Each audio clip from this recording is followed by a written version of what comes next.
Welcome to our channel. ఈ మధ్య కాలంలో మనం చూస్తున్నాం లివర్ ప్రాబ్లమ్స్ ఎలా వస్తున్నాయో తెలియదు. బట్ లివర్ డిటాక్స్ చేసుకోవడానికి ఒక మంచి హోమ్ రెమెడీతో పాటు at the same time liver problems వస్తే ఫస్ట్ కనపడే సిమ్టమ్ ఏంటి, ఈ విషయాలను తెలియడానికి మనతో పాటు ఉన్నారు ఎండి ఆయుర్వేద డాక్టర్ టి మహేష్ బాబు గారు. సో సార్ ద్వారానే ఈ విషయాలను తెలుసుకుందాం. నమస్తే సార్. నమస్తే సార్, లివర్ ప్రాబ్లం వచ్చిందంటే బాడీలో అన్ని ప్రాబ్లమ్స్ స్టార్ట్ అవుతాయి. అవునండి, కరెక్ట్. బట్ ఈ ప్రాబ్లం వచ్చే ముందు మనకి ఎలాంటి లక్షణాలు కనిపిస్తాయి, ఆ సిమ్టమ్స్ ఏంటి? సో డీటాక్స్ చేసుకోవడానికి లివర్ని ఒకవేళ కొంతమంది మంచిగా వేస్తూ ఉంటారు, అలాంటి వాళ్ళకి లివర్ డీటాక్స్ చేసుకోవడానికి ఏమైనా హోమ్ రెమెడీస్ ఉన్నాయా? సో ఫస్ట్ మీరు అన్నట్టు లివర్ కనుక ఎఫెక్ట్ అవ్వడం మొదలెడితే కనుక మనకి బాడీ అనేది వార్నింగ్ ఇస్తుంది డెఫినెట్గా. అండ్ ఇంకొకటి, ఈ రోజుల్లో అందరూ కామన్గా వినే పదం fatty liver. Okay sir. Fatty liver అనేది చిన్న పిల్లల నుంచి ఒక 20 సంవత్సరాల పిల్లల నుంచి ఎవరికి స్కాన్ చేసినా ఈ రోజుల్లో ఫ్యాటీ లివర్ అని వస్తుంది.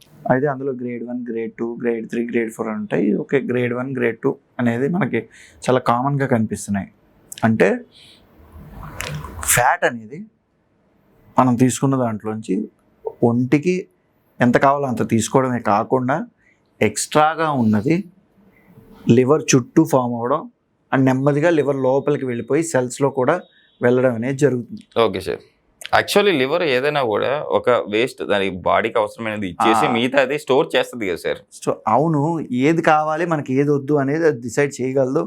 అండ్ ఫైనల్గా మెటబాలిజం అంటే ఒకటి వస్తే దాన్ని మన బాడీకి ఏ రూపంలో కావాలి అనేది మార్చుకోగలిగిన కెపాసిటీ గలది లివర్. అలాంటి లివర్కి కూడా ఫ్యాట్ ఎక్కువైపోయి ఎక్కడ పెట్టుకోవాలో కూడా తెలియట్లేదు. అందుకని ఆ లివర్ చుట్టూ కూడా ఫ్యాట్ ఫామ్ అయిపోయి ఇంకా నెగ్లెక్ట్ చేస్తే ఏమవుతుంది తెలుసా, లివర్ సెల్స్ చుట్టూ కూడా ఫ్యాట్ వచ్చేసి లివర్ సెల్ లోపు కూడా అంటే హెపటోసైట్స్ అని ఉంటాయి లివర్ సెల్స్, అవి కూడా కంప్లీట్ ఫ్యాట్ మయం అయిపోతున్నాయి. అంటే మనం ఆ అంత రేంజ్లో ఫ్యాట్ అనేది కన్సంప్షన్ చేస్తున్నాం. ఓకే, మనం తీసుకున్న ఫుడ్ వల్లనే ఇదంతా అవుతుంది. ఖచ్చితంగా. సో ఎలాంటి ఫుడ్లు తీసుకుంటున్న వల్ల మనకు ఫ్యాట్ లివర్ కానీ ఈ ఫ్యాట్ లివర్ ప్రాబ్లమ్స్ కానీ వస్తాయి చెప్తాను. ఫస్ట్ ఇప్పుడు మీరు ఇందాక అడిగినట్టు అసలు లివర్ ప్రాబ్లం ఉందనేది ఎలా తెలుస్తుందంటే సింపుల్గా మీరు అసలు ఆకలి లేకపోవడం దగ్గర నుంచి మొదలవుతుంది. అంటే ఇప్పుడు ఒక్కొక్కళ్ళకి ఒక్కొక్కలా బయటపడుతూ ఉంటుంది. అది ఏజ్ వల్ల కావచ్చు, జాబ్ వల్ల కావచ్చు, మగ ఆడ తేడా కావచ్చు, ఏదైనా తీసుకోండి. ఇప్పుడు కొంతమందిలో చాలా రోజుల నుంచి ఆకలి ఉండదు. ఓకే, బట్ వాళ్ళు ఏదో తింటున్నాను, పొద్దున్న టిఫిన్ తింటున్నా, ఉద్యోగానికి వెళ్తున్నా అలా కానిస్తారు. కొంతమందికి కాన్స్టిపేషన్ ప్రాబ్లమ్స్, కొంతమందికి అసలు ఇన్సులిన్ రెసిస్టెన్స్ అనేది వస్తుంది. ఓకే, అంటే నెక్స్ట్ డయాబెటీస్ అనమాట. ఓకే. సో ఇన్సులిన్ రెసిస్టెన్స్ అనేది కూడా ఏంటంటే ఆ ఇన్సులిన్ ఉంటుంది బాడీలో, బట్ దాన్ని బాడీ యూజ్ చేసుకోలేకపోతుంది. ఇది కూడా లివర్ ఎఫెక్ట్ అయితే వస్తుంది ఖచ్చితంగా. అంటే అందరూ ఏమనుకుంటారంటే లైక్ ఇన్సులిన్ అంటే ప్యాంక్రియాస్ నుంచి వస్తుంది అని అంటారు. కానీ ప్యాంక్రియాస్ అలా స్ట్రెస్లోకి వెళ్ళి ఇన్సులిన్ ఎఫెక్ట్ చేయడానికి లివర్ కూడా ఒక ప్రాబ్లం. ఓకే, ఒకటి. నెక్స్ట్ ఇంకొకటి మంచిగా ఫస్ట్ లక్షణం ఈజీగా ఎక్కువ మందిలో చూసేది ఏంటంటే దురదలు వస్తాయండి. Okay sir. స్కిన్ ప్రాబ్లమ్స్ వెనకాతలు బాగా దురద వస్తూ ఉంటుంది, కాళ్ళ మీద దురద వస్తూ ఉంటుంది. ఇది ఫస్ట్ అసలు లక్షణం. మీకు ఎప్పుడూ లేనిది రెగ్యులర్గా ఒకసారి ఈ వెనక భాగం బాగా దురద, నెక్స్ట్ మనకి కాళ్ళల్లో దురద వస్తుందంటే ఖచ్చితంగా ఒకసారి డౌట్ పడాలి. ఓకేనా? అండ్ బాగా వస్తుంది ఇది ఒకటి. అలా కాకుండా ఈ మెడ ఇక్కడ నల్లగా అవుతుంది, అది కూడా వస్తుంది. ఇంకొకటి ఇంకా కొంతమంది ఇంకా ఒక స్టేజ్ దాటిన వాళ్ళకి వామిటింగ్స్ అవ్వడం అలాగా ఉంటాయిలేండి. Okay sir. బట్ ఫస్ట్ మనం గుర్తించగలిగినవి అయితే ఫస్ట్ లైక్ చాలా రోజుల నుంచి ఆకలి లేకుండా అసలు ఏమీ అరగదు, ఫుడ్ వామిటింగ్ సెన్సేషన్ ఉంటుంది, మోషన్ అవ్వదు, స్కిన్ ప్రాబ్లం ఫస్ట్ ఇవైతే. ఇంకా ఆ తర్వాత మీకు కామెర్లు తెలిసి ఉంటుంది కదా, ఇంకా పచ్చగా మారడం, అది ఒక రకం. బట్ ఫస్ట్ ఏంటంటే ఈ ఫ్యాటీ ఈ లివర్ ప్రాబ్లమ్స్ అనేవి ఎక్కువ వస్తున్నాయి కాబట్టి అందులో ఇప్పుడు యాక్చువల్గా మీరు అన్న క్వశ్చన్ కూడా ఇందాక ఎక్కువ మందు తాగేవారు ఉంటారు, ఆల్కహాలిక్స్ అన్నాడు. సో ఆల్కహాలిక్ లివర్ డిసీజ్ అనేది ఒకటి fatty liver. Okay. Non alcoholic fatty liver ఈ రోజుల్లో నిజం చెప్పాలంటే ఆల్కహాలిక్ ఫ్యాటీ లివర్ కన్నా నాన్ ఆల్కహాలిక్ ఫ్యాటీ లివర్ ఎక్కువ అయిపోయింది. Okay sir. ఎందుకు సార్? అదే చెప్తున్నాను కదా, మనందరం డైలీ తినే ఫుడ్ అండ్ వెంటనే ఏమి పని ఉండదు, కూర్చుంటాం, ఓకే, వర్క్ చేస్తాం, మళ్ళా తిన్నాం, అది ఎలాంటి తిండిది. సో ఫుడ్ నో మూమెంట్, అంటే సెడెంటరీ లైఫ్ స్టైల్ చేసి నిద్ర లేకపోవడం, ఓకే సార్. వీటి వల్ల ఏంటంటే బాడీ మీద స్ట్రెస్ పడుతుంది. ఆ స్ట్రెస్ అంతా లివర్ తీసుకుంటుంది. అండ్ ఇంకోటి ఏంటంటే లివర్ అనేది మొత్తం రక్త ప్రసరణ అంతటిని కూడా కంట్రోల్ చేస్తుంది. హార్ట్ ఎలా అయితే పంప్ చేస్తుందో లివరు రక్త ప్రసరణని కంట్రోల్ చేస్తుంది. అంటే రక్త ప్రసరణలో ఏమేమి వెళ్ళాలి ఏమేమి వెళ్ళకూడదు అనేది డిసైడ్ చేస్తుంది. Okay sir. సో దానివల్ల ఏమవుతుందంటే దానికి బర్డెన్ ఎక్కువ పెట్టేస్తున్నాం మనం, కాబట్టి అది కంప్లీట్గా ఒక్కొక్కసారి చేయలేక చేతులు ఎత్తేస్తాం. సో గుర్తుపెట్టుకోండి, ఈ రోజుల్లో మందు తాగి వచ్చే లివర్ డిసీజెస్ కన్నా నాన్ ఆల్కహాలిక్ లివర్ డిసీజెస్ ఎక్కువ. అది ఓన్లీ మన డైట్ అండ్ లైఫ్ స్టైల్ వల్లే వస్తుంది. అర్థమైంది కదా? సో గుర్తుపెట్టుకోవాల్సింది ఏంటంటే లివర్ మనం బర్డెన్ అనేది ఎంత తగ్గిస్తే అంత మంచిది. అండ్ పర్టికులర్గా మీరు ఫుడ్స్ అడిగారు ఇందాక, అసలు మయోనీస్, ఆ చీజ్, పిజ్జా, బర్గర్స్, ఫ్రైస్, ఇవన్నీ అంటే ఆయుర్వేదిక్ ప్రకారం ఏం చెప్తామంటే వాత పిత్త కఫ అని 3 ఉంటాయి. దాంట్లో పిత్తాన్ని పెంచే ఫుడ్స్ అన్నీ కూడా ఎక్కువ తీసుకుంటే లివర్ని ఎఫెక్ట్ చేస్తాయి. అందులో ఏంటి, ఫ్రైస్ ఎక్కువ ఉండడం, స్పైసీ ఎక్కువ ఉండడం, అండ్ బాగా స్నిగ్ధ ఆహారాలు ఉండడం. బాగా అంటే ఇంక మయోనీస్ మీకు ఇంక అర్థమవుతుంది, చీజ్ అని. సో చీజ్ ఓవర్లోడెడ్, ఇవన్నీ వాటి వల్ల. అండ్ ఒక రోజుకి కాదు, ఇది కంటిన్యూస్గా రావడం, మామూలుగా తినడం, వర్క్ చేసుకోవడం, ఇంకంతే, ఇంక వేరేది ఏం లేదు. అండ్ లేట్గా పడుకోవడం, దానికి తోడు స్ట్రెస్.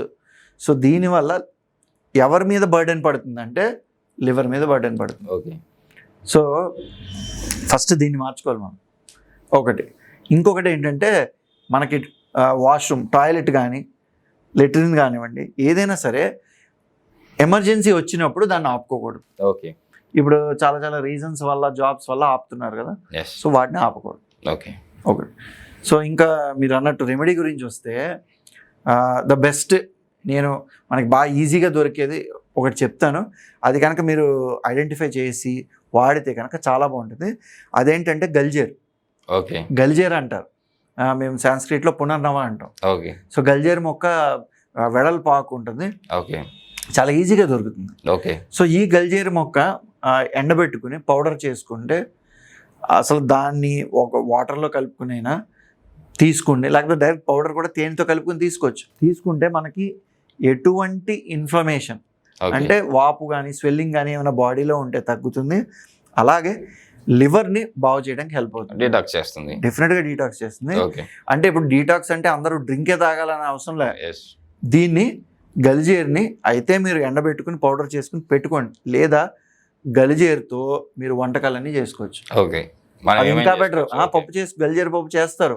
ఓకే. సో గలిజేరు పప్పు చేయొచ్చు, లేకపోతే వేరే కూరలో గలిజేరు యాడ్ చేయండి. ఓకే. సో అలాగైనా తినొచ్చు. అంటే మీకు నేను ఏదో మెడిసిన్ తీసుకుంటున్నట్టు అది కాకుండా, అది మన చుట్టూ ఉన్నది అది. సో అది మనం ఎలా తీసుకున్నా సరే గల్జేర్ అన్నది లివర్ డీటాక్స్ అనే దానికి ఉంటుంది. ఓకే సార్, డెఫినెట్గా. సార్ ఇంకొక డౌట్ సార్, యాక్చువల్లీ మనకి ఏదైనా హెల్త్ ప్రాబ్లమ్స్ వస్తే ఫస్ట్ ఒక డాక్టర్ దగ్గరికి మనం వెళ్తాం, వెళ్ళినప్పుడు యాంటీబయాటిక్స్ రాస్తారు, at the same time paracetamol కానీ యాంటీబయాటిక్స్ కానీ రాస్తారు. సో అది మనం వేసుకుంటాం. సో మనకి ఏమన్నా తర్వాత మళ్ళీ ప్రాబ్లం వచ్చినప్పుడు డాక్టర్ దగ్గరికి వెళ్ళకుండా, సో అంతకుముందు మనకి ఇవే ఇచ్చారు కదా, ఇవే వాడదామని చెప్పేసి వాడుతూ ఉంటారు యాంటీబయాటిక్స్. ఈ యాంటీబయాటిక్స్ వల్ల కూడా లివర్ డిసీజ్లు వస్తున్నాయని చెప్పేసి నేను విన్నా, ఎంతవరకు కరెక్ట్? ఇప్పుడు యాంటీబయాటిక్ అనే కాదండి, ఇప్పుడు సింపుల్గా మీరు యాంటీబయాటిక్ వెళ్ళే ముందు మనం పారాసిటమాల్ గురించి మాట్లాడుకున్నాం. పారాసిటమాల్ బేసిక్గా హెపటోటాక్సిక్, అంటే లివర్కి, కానీ ఎంత మోతాదు అనేది ఇంపార్టెంట్. ఇప్పుడు కోవిడ్ వచ్చినప్పుడు పారాసిటమాల్ కన్సంప్షన్ అనేది చాలా పెరిగింది. సో డెఫినెట్గా దానివల్ల కూడా లివర్ ఎఫెక్ట్ అనేది ఉంటుంది. అది కాకుండా నేను ఇందాక మీకు మాట చెప్తాను, ఏమని అంటే మనం ఈ చేసిన పనులన్నీ లివర్కి బర్డెన్ చేస్తున్నాయి. అలాగే మెడిసిన్స్ కూడా ఎక్కువ వేస్తే, అది యాంటీబయాటిక్ అయినా కానివ్వండి, వేరేది ఏదైనా కానివ్వండి, బర్డెన్ ఎవరికి? లివర్కి బర్డెన్. సో అందుకే నేనేం చెప్పాను, లివరు రక్త ప్రసరణలో బాడీకి అందజేసే టైంలో ఈ రక్తంలో ఇది వెళ్ళాలి అని డిసైడ్ చేసేది లివర్. ఓకే. సో ఇప్పుడు మనకి మందులు పని చేయాలంటే మనకు ఒక బ్రెయిన్, అది బ్రెయిన్ కింద ఉన్న బ్రెయిన్, అది పైన ఇక్కడ ఉంటే ఇంకోటి లివరే. Okay sir. అండ్ ఇంకొకటి, లివరు చాలా బరువు ఉన్న ఆర్గాను, పెద్ద ఆర్గాను, అండ్ దానికి రీజనరేట్ చేసుకునే కెపాసిటీ కూడా ఉంది లివర్కి. ఓకే. అలాంటి లివర్ని కూడా మనం పాడు చేస్తున్నాం. సో నేను ఇందాక చెప్పినట్టు ఏంటంటే నేను ఇందాక ఓకే మీకు చెప్పినట్టు ఫుడ్తో ఓవర్లోడ్ చేస్తున్నాం, ఎస్ ఇంకోటి మనం చేసే పనులతో ఓవర్లోడ్ చేస్తున్నాం, ఎస్ నిద్ర వల్ల కానీ ఇవి అవి ఆపుకుని అర్జెన్సీ ఉన్నప్పుడు వెళ్ళకపోవడం కానీ అది కూడా ఆపుతున్నాం, ఇంకోటి మెడిసిన్స్ ఎక్కువ వాడి ఓవర్లోడ్ చేస్తాం. Okay sir. సో మీరు అడిగిన క్వశ్చన్కి ఆన్సర్ దొరికింది కదా. Yes sir, correct.